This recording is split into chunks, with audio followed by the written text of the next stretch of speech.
Kính chào các bạn ngày hôm nay thứ Tư ngày 4 tháng 3 năm 2020. Kính mời các bạn xem bản tin Tập Cảnh Bình sẽ lập các trung tâm nghiên cứu để diệt virus corona. Chủ tịch Trung Quốc Tập Cảnh Bình cho biết một loạt các trung tâm nghiên cứu lâm sàng quốc gia sẽ được thành lập để giúp ngăn chặn sự bùng phát của virus corona. Hãng truyền thông Reuters quốc tế đã dẫn lại nguồn tin từ truyền hình nhà nước Trung Quốc cho biết vào hôm 2 tháng 3 năm 2020 vừa qua như vậy. Ông Chủ tịch Trung Quốc Tập Cận Bình còn nói thêm rằng an ninh sinh học là một phần quan trọng của an ninh quốc gia và Trung Quốc nên thiết lập nguồn dự trữ quốc gia về vaccine để chuẩn bị cho công tác phòng ngừa trong thời gian tới. Đây là hình ảnh Chủ tịch Trung Quốc Tập Cận Bình chỉ đạo các hoạt động phòng chống dịch bệnh virus corona đang gây ra. Phát biểu trong chuyến thăm một số viện y học của Bắc Kinh, ông Chủ tịch Trung Quốc Tập Cận Bình nói rằng cần phải có những nỗ lực lớn để có thể chiến thắng trong cuộc chống dịch bệnh và Trung Quốc phải cung cấp hỗ trợ công nghệ cho chiến dịch đó. Ông Tập nhấn mạnh rằng việc làm mọi cái đều có thể cứu sống người bệnh nhân, hơn nữa ưu tiên hàng đầu là công việc này. Chủ tịch Trung Quốc nói thêm, việc nghiên cứu và phát triển thiết bị y tế, dược phẩm và điều trị lâm sàng phải được tăng cường để cải thiện hiệu quả về tỷ lệ chữa khỏi bệnh và giảm tỷ lệ tử vong. Chủng virus corona mới xuất hiện ở Vũ Hán vào cuối năm ngoái. Từ đó đến nay, virus đã lây nhiễm cho hơn 86.500 người, phần lớn ở Trung Quốc và chủ yếu là ở Hồ Bắc. Tổng số ca nhiễm xác nhận trên toàn Trung Quốc là hơn 80.000 người, với số người chết là gần 3.000 người. Ông nói Trung Quốc cần phải nỗ lực để vượt qua các nút thắt cổ trai cho việc phát triển bộ máy kỹ thuật và phát triển độc lập các thiết bị y tế cao cấp. Hãng Reuters đã nói theo lời của Chủ tịch Tập. Và nói tiếp, đất nước sẽ kết hợp việc sử dụng các loại thuốc của phương Tây và dược phẩm truyền thống của Trung Quốc trong trận chiến này. Ông Tập nói thêm.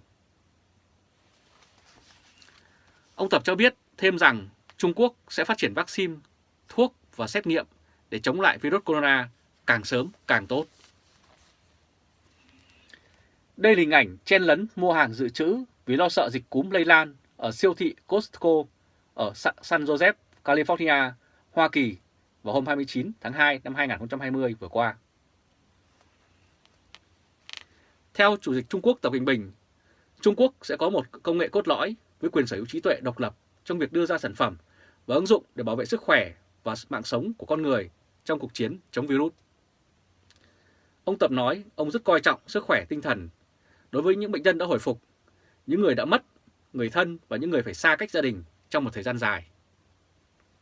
Virus được cho là có nguồn gốc từ một khu chợ bán động vật hoang dã ở Vũ Hán đã khiến Trung Quốc phải ra lệnh cấm buôn bán trái phép và săn trộm động vật hoang dã. Ông nói chúng ta phải quyết tâm chấm dứt thói quen xấu là ăn động vật hoang dã và cổ súy cho lối sống văn minh, lành mạnh, xanh và thân thiện với môi trường. Ông Tập Cận Bình đã từng nói ông luôn đích thân chỉ huy, đích thân bố trí công tác phòng ngừa dịch của Trung Quốc. Tuy nhiên đến hiện tại, ông vẫn chưa hề đích thân đến tận nơi Vũ Hán, nơi bắt nguồn dịch bệnh và cũng là nơi dịch bệnh nghiêm trọng nhất để thị sát. Việc này cũng làm dấy lên nhiều đồn đoán trong dân chúng. Theo bản tin công khai, đây là lần thứ hai ông Chủ tịch Trung Quốc Tập Cận Bình đã rời khỏi Trung Nam Hải để đi khảo sát kể từ khi dịch viêm phổi Vũ Hán bùng phát. Nhưng cả hai lần khảo sát, ông đều ở Bắc Kinh nhưng chưa đến các tỉnh khác.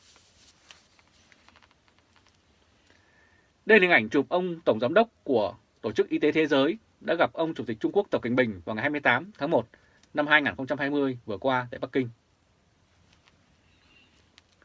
Từ sau ngày 20 tháng 1, lần đầu tiên, ông Tập Cận Bình chính thức phát chỉ thị về phòng và kiểm soát dịch và hạ lệnh Vũ Hán phong tỏa thành phố này vào ngày 23 tháng 1 năm 2020. Đến ngày 25 tháng 1, ông Tập Cận Bình triệu tập hội nghị thường ủy chống dịch đầu tiên. Tại hội nghị này, ông Tập đã có hành động hiếm thấy là để ông Lý Khắc Cường đảm nhận chức trưởng tiểu ban ứng phó dịch bệnh. Trong thời đại Tập Cận Bình, trưởng tiểu ban dường như là cách mà ông kiểm soát quyền lực trong các lĩnh vực khác nhau.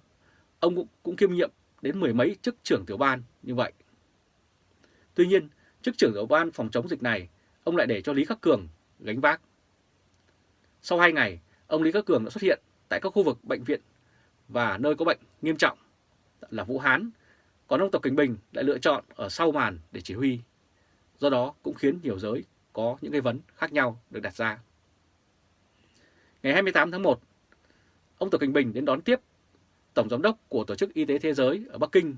Ông Tập nói, tôi vẫn luôn đích thân chỉ huy, đích thân bố trí công tác phòng và kiểm soát dịch viêm phổi Vũ Hán. Ngày 10 tháng 2 năm 2020, Bắc Kinh chính thức phong tỏa thành phố. Thời điểm đó, dịch bệnh tại Bắc Kinh bắt đầu trở nên nghiêm trọng, đe dọa đến Trung Nam Hải. Và Đài Tiếng nói Hoa Kỳ VOA đã trích dẫn phân tích của học giả Bắc Kinh cho rằng ông Tập Cảnh Bình không đi Vũ Hán, đầu tiên là sợ lây nhiễm, thứ hai là lo lắng tái diễn sự kiện Bách Vạn Hùng Sư, dẫn đến việc như trước đây chủ Mao Trạch Đông đã phải hốt hoảng chạy thoát trong thời cách mạng văn hóa. Đây là hình ảnh con đường gần như không bóng người bên ngoài sân bay quốc tế của thủ đô Bắc Kinh.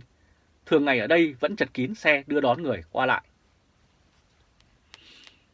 Ngày 10 tháng 2 năm 2020, dưới sự tháp tùng của Bí thư Thành ủy Bắc Kinh Thái Kỳ và thị trưởng Bắc Kinh Trần Cát Ninh, ông Tập Cảnh Bình đã đến một số khu dân cư và trung tâm kiểm soát bệnh tật để thị sát tình hình công tác phòng và kiểm soát bệnh dịch.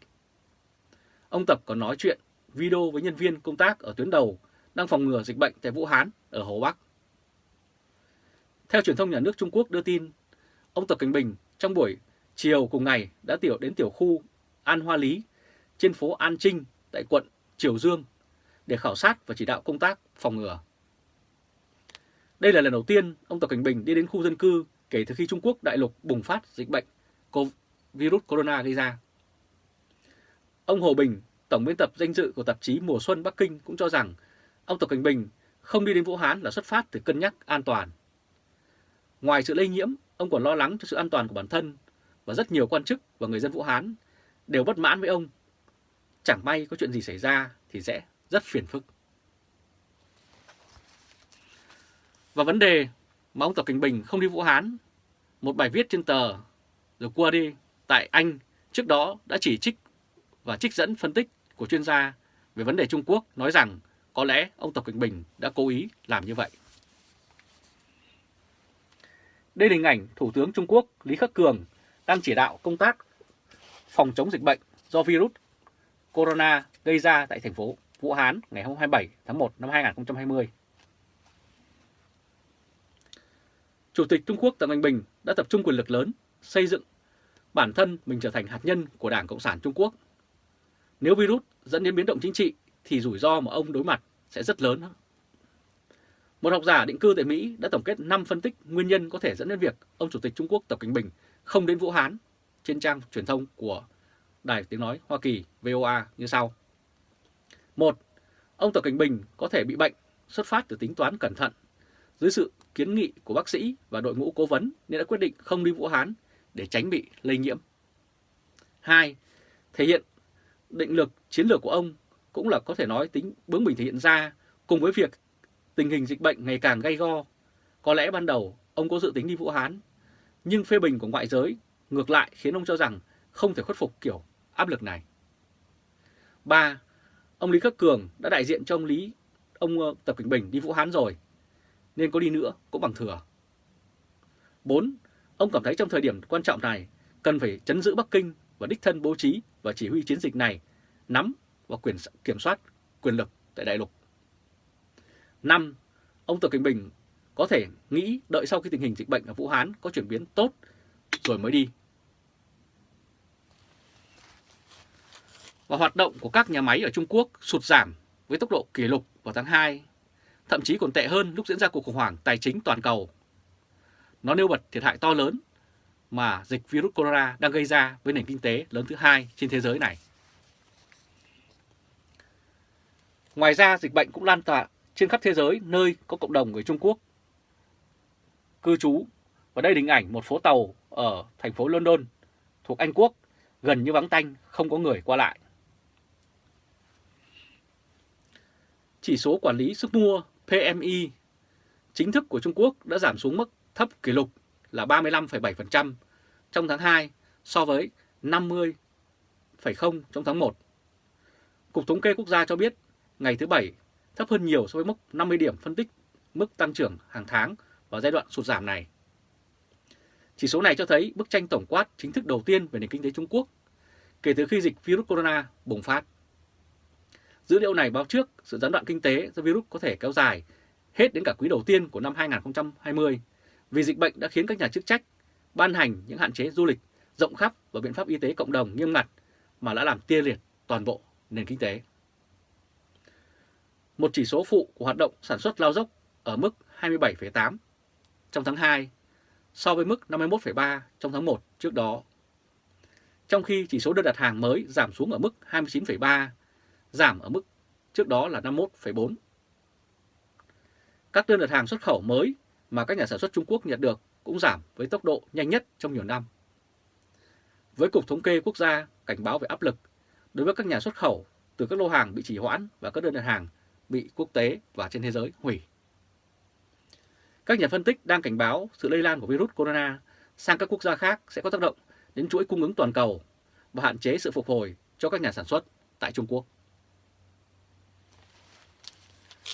Và đối mặt với cơn bão giận dữ của người dân vì những sai lầm của mình trong việc quản lý và điều hành đất nước cũng như để cho dịch bùng phát một cách dữ dội như vậy, Đảng Cộng sản Trung Quốc đang cố gắng sử dụng các chiêu bài tuyên truyền, tìm cách khôi phục hình ảnh của mình trước công luận bằng cách xây dựng hình ảnh một nhà lãnh đạo của thế giới trong cuộc chiến chống virus.